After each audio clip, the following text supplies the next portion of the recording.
বহুত দিনৰ পৰা ভাবি থোৱাত আজি হঠাৎ আহি গ'লোঁ অগ্নিনাভ বাবাৰ মন্দিৰত নাজিৰাত।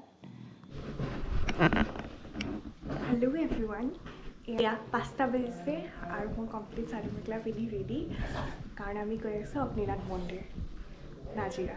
চ' চাই থাকক। এয়া ভণ্টি আৰু মই, যিহেতু আমাৰ জাৰ্ণিটো অলপমান দীঘলেই হ'ব, 5 আৱাৰ্ছৰ ডিষ্টেঞ্চ কলিয়াবৰ টু নাজিৰা। চ' আমি ৰাস্তাত বোকাখাতত পুৰি আৰু আলুদম নোখোৱাকৈতো যাবই নোৱাৰি। চ' আমি পটাপট খাই ল'লোঁ, তাৰপিছত আকৌ আমাৰ যাত্ৰা আৰম্ভ কৰিম আৰু।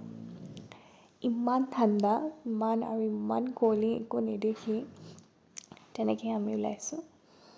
এয়া আহি পায়েই দেখোঁ বহুত দীঘল line.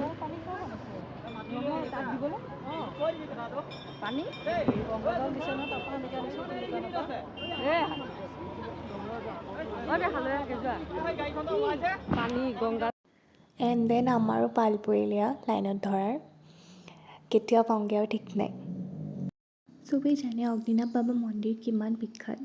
As in the temple holds a unique distinction as the digital due to its innovative approach that allowed the devotees to take part in worship from the comfort of their homes through digital means, which can be from any part of the world, from any country.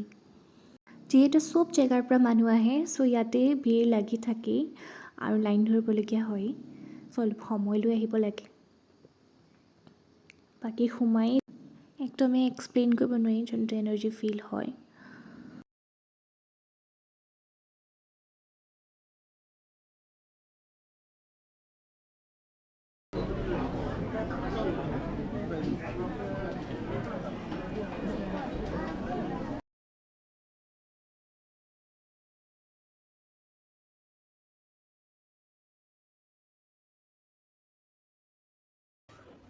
এই অগ্নিনাভ শিৱ মন্দিৰৰ Facebook live পেজত আমি বহুত ধুনীয়াকৈ টাইমিংটো মিলি গৈছে আমাৰ দৰ্শনৰ। ফেচবুক লাইভতো আহি গৈছোঁ পেজটোৰ।